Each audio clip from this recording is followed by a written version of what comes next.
The door to the quiet New York City restaurant swung open, letting in the cool evening air. Barron Trump stepped inside, his tall frame moving with ease, his expression neutral. He wasn't here for attention, just a meal. He had come with a couple of friends, dressed casually, hoping to enjoy a quiet dinner away from the chaos that usually followed his last name. The hostess greeted them politely and led them to a table by the window. The restaurant had a warm glow, the kind of place where conversations hummed low, where people came to unwind. Barron pulled out his chair, glancing around. No cameras, no flashing lights, just normalcy. He liked that. At the edge of the dining area, a waitress stood near the counter, flipping through her order pad. She had seen him walk in, recognized him immediately, her lips pressed into a thin line. Of course, him. She had served celebrities before, businessmen who barely acknowledged her, socialites who treated people like her as invisible. But this felt different. With a quiet sigh, she grabbed a menu and walked over. "Welcome," she said, barely looking at him as she set the menu down. Barron glanced up. Something about her tone caught his attention, not outright rude, but not particularly friendly either. "Thank you," he said politely. She didn't respond, just pulled out her notepad. "Drinks," his friends ordered, but Barron hesitated a moment before answering. There was an edge in her voice, something he recognized. It wasn't about the service, it was about him.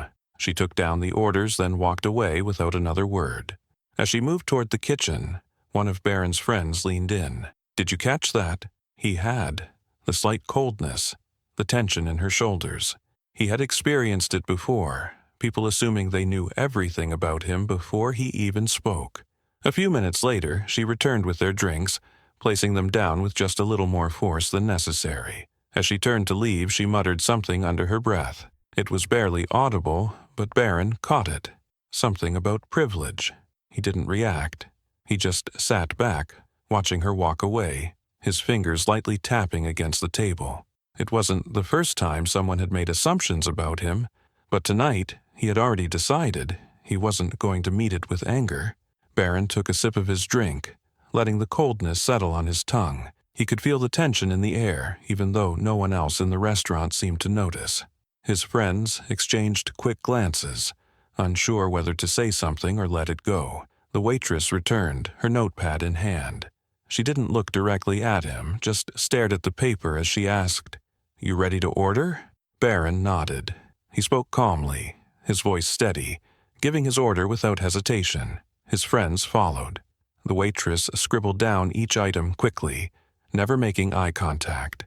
Then, as she was about to turn away, she muttered again, this time just loud enough for him to hear. "Must be nice never having to work a real job." Barron heard it clearly. His fingers paused around his glass. His friend inhaled sharply, shooting him a look, but Barron remained composed. He had spent years dealing with comments like this, from strangers who thought they knew his life, who assumed everything about him without a second thought. The waitress didn't seem to care if he heard her or not. Maybe she even wanted him to react, to snap back. But he didn't. Instead, he simply looked at her, his expression unreadable. "Thank you," he said instead, handing her the menu. His tone wasn't sarcastic, wasn't defensive, just polite. She blinked, hesitated for just a second, then snatched the menu and walked off. His friend leaned in the moment she was out of earshot. "Okay, what was that?" Barron exhaled slowly, shaking his head. "Doesn't matter." His friend frowned. She was out of line. "Maybe," Barron said, glancing toward the waitress as she disappeared into the kitchen. "Or maybe she's just having a bad day." The table fell silent for a moment. His friend sat back, processing his words. Barron had learned long ago that people often spoke from their own struggles, their own frustrations. She had made an assumption about him, but that assumption came from somewhere. Bitterness, exhaustion, maybe something deeper. Instead of getting angry, he simply picked up his fork, waiting for his food to arrive. He had already decided. He wasn't going to make this moment about him. He was going to make it about her. The waitress moved through the restaurant with quick, sharp steps, refilling drinks, taking orders, clearing tables. She looked busy, too busy to care, too busy to notice the way Barron's table had gone quiet after her remark. But Barron had noticed something else, something beyond the words she had muttered. Her shoulders were tense, her movements rushed, almost careless.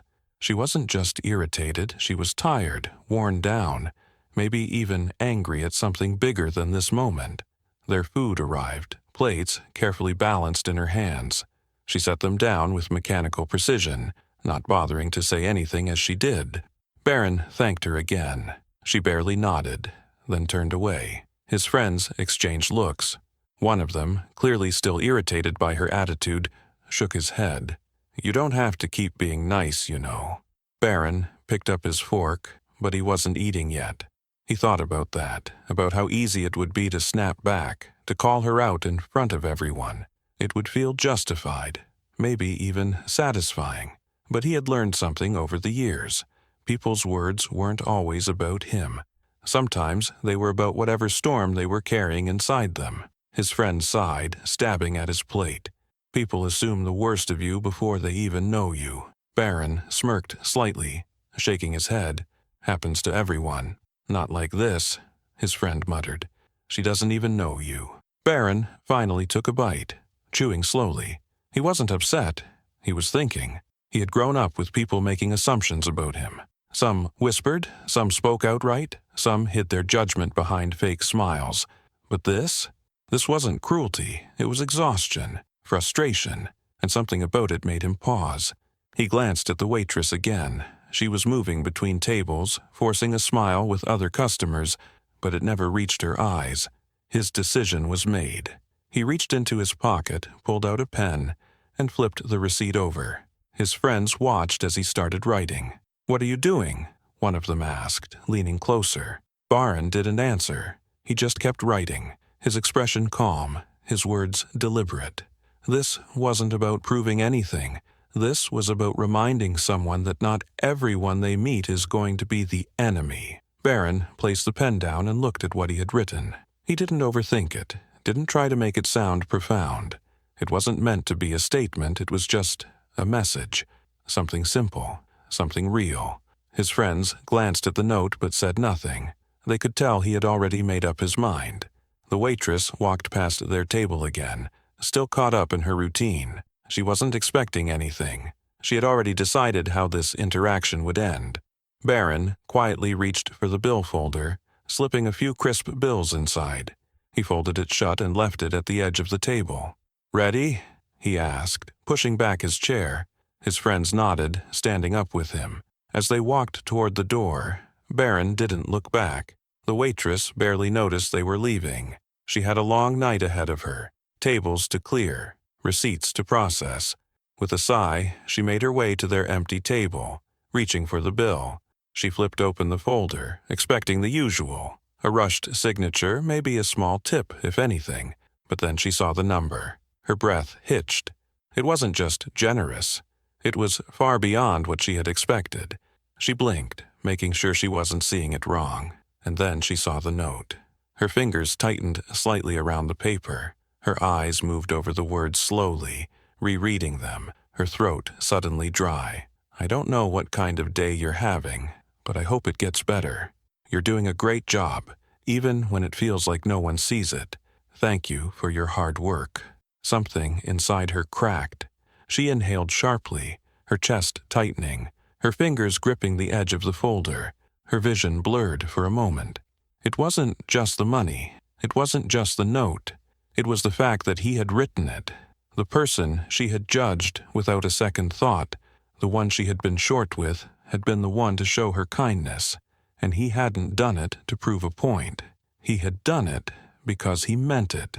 She pressed her lips together, trying to steady herself, but it was too late. The tears were already there. The waitress lowered the bill folder onto the table, her hands trembling slightly. She swallowed hard, trying to push down the sudden rush of emotion clawing its way up her throat.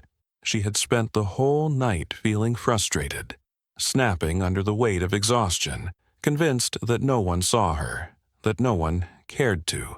And yet, here it was. Proof that someone had. She wiped her palm against her apron, blinking quickly as if that would stop the sting behind her eyes. The last thing she needed was for her coworkers to see her like this.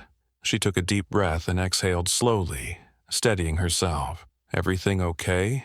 The voice startled her. She turned to see another waitress, a girl she had worked with for months, eyeing her with concern. She forced a nod. "Yeah, just—" She hesitated, glancing back at the note. "Nothing." The other waitress leaned in slightly. "What is that?" She hesitated before sliding the note forward. She wasn't sure why. Maybe because a part of her still didn't believe it was real. The girl read it silently, her eyebrows lifting slightly. Then her eyes widened when she saw the tip underneath. She let out a low whistle. "Wow, he left this?" The waitress nodded slowly. The girl shook her head in disbelief. "And here I thought those kinds of stories only happened online." The waitress let out a breathy laugh, one that sounded more like a release of tension than actual humor. "Yeah, me too." A beat of silence stretched between them. The other waitress hesitated. "You were kinda hard on him." She knew that. And for the first time, the realization made her stomach twist. She had written him off before he even had the chance to be anything else. She had decided who he was before he ever spoke. And yet, he had looked right past it. Her fingers brushed against the edge of the note again, tracing the ink as if memorizing it. For the first time all night, she wasn't thinking about the stress, the exhaustion, the weight of everything piling up. She was thinking about the fact that maybe, just maybe, she had gotten this one wrong. She stood there for a long time, staring at the words on the note as if they might change. But they didn't. They remained as steady as the person who had written them. The same person she had barely looked at when she took his order. The same person she had dismissed without a second thought. The weight of it all settled deep in her chest. She had spent so much time believing she knew people like him, privileged, out of touch, raised with everything handed to them. She had been convinced he wouldn't notice her, that he wouldn't care about someone like her, a waitress just trying to survive another shift. And yet he had noticed. He had seen her. Not just as an employee, not just as another face in a restaurant, but as a person, someone who was struggling, someone who was tired. And instead of reacting the way most people would have, rolling his eyes, leaving no tip, complaining, he had chosen kindness. Her throat tightened again. She looked down at the bills, the number still shocking even as she tried to process it. He hadn't done this to prove a point. He hadn't left some sarcastic remark, hadn't tried to lecture her about respect or attitude. No, he had simply left her a message, one that acknowledged her hard work, one that reminded her that she was seen, even on nights when it didn't feel that way. She pressed her lips together, her fingers gripping the edge of the note like it was something fragile, something she didn't want to lose. A deep breath, a slow exhale. She turned toward the door, as if expecting to see him still there, but of course, he was long gone. He hadn't waited for a reaction. He hadn't done it to be thanked. That, more than anything, made the tears well up again. She blinked them away quickly and carefully folded the note, slipping it into her apron pocket. Not to throw away, not to forget, but to keep. Because tonight had been a lesson she hadn't expected. And somehow, the person she had judged the most had been the one to teach it to her. The restaurant bustled around her, conversations humming, plates clinking, the usual rhythm of a busy night continuing as if nothing had happened. But for her, everything felt different. She still had tables to serve, orders to take, and customers to attend to, but her mind kept drifting back to the note folded safely in her pocket. She ran her fingers over the fabric, almost as if making sure it was still there. Every time she did, she felt that same strange mix of emotions, a lump in her throat, a knot in her stomach, and a quiet, unfamiliar feeling she couldn't quite name. Guilt, maybe, regret, or something deeper. She moved through the restaurant with a different energy now. She caught herself offering small smiles to customers, softening her tone when she took orders. For the first time in a long time, she wasn't just moving through the motions, drowning in frustration. At one point, she passed by a table where a man sat alone, staring down at his phone, his posture slumped, looking like the weight of the world was on his shoulders.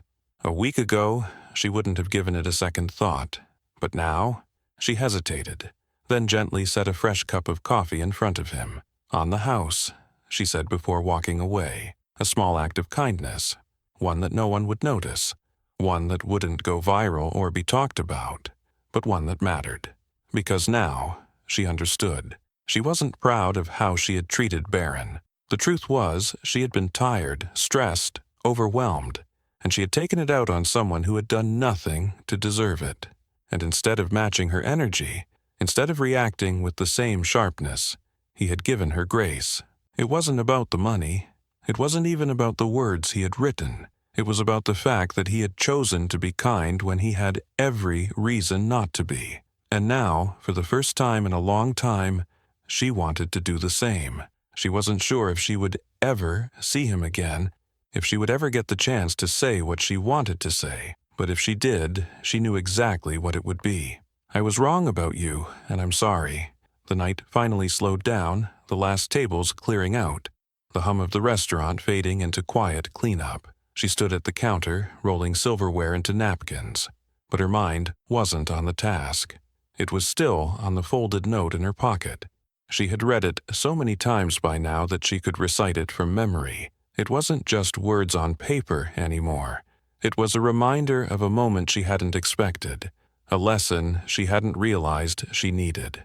She thought about how she had walked into work that day, exhausted and frustrated, convinced the world was against her. She had carried that resentment like armor, letting it seep into her words, her tone, the way she looked at people. And then, in the span of one meal, one quiet act, everything had shifted. She reached into her pocket, unfolding the note again, smoothing out the creases with her fingers.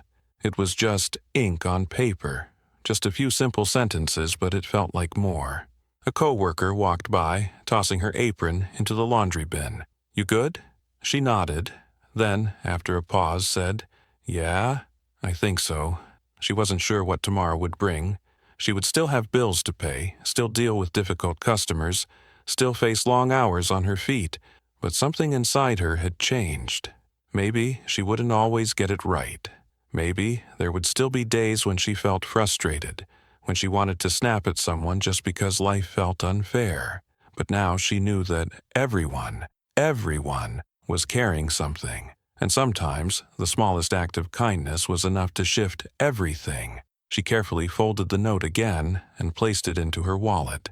She wasn't going to throw it away. It was something worth holding on to. As she stepped outside, the air was crisp, the city still alive with movement. She glanced down the street, knowing Barron was long gone, knowing she would probably never get to thank him. But maybe that wasn't the point.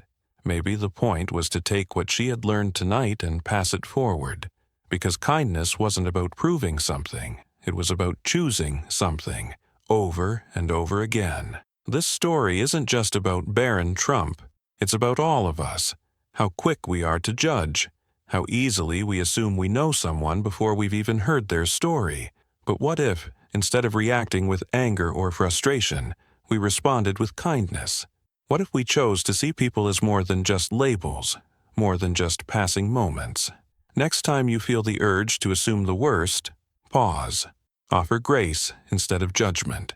A small act of kindness can shift someone's entire day, or even their life, because sometimes the people we least expect are the ones who teach us the most.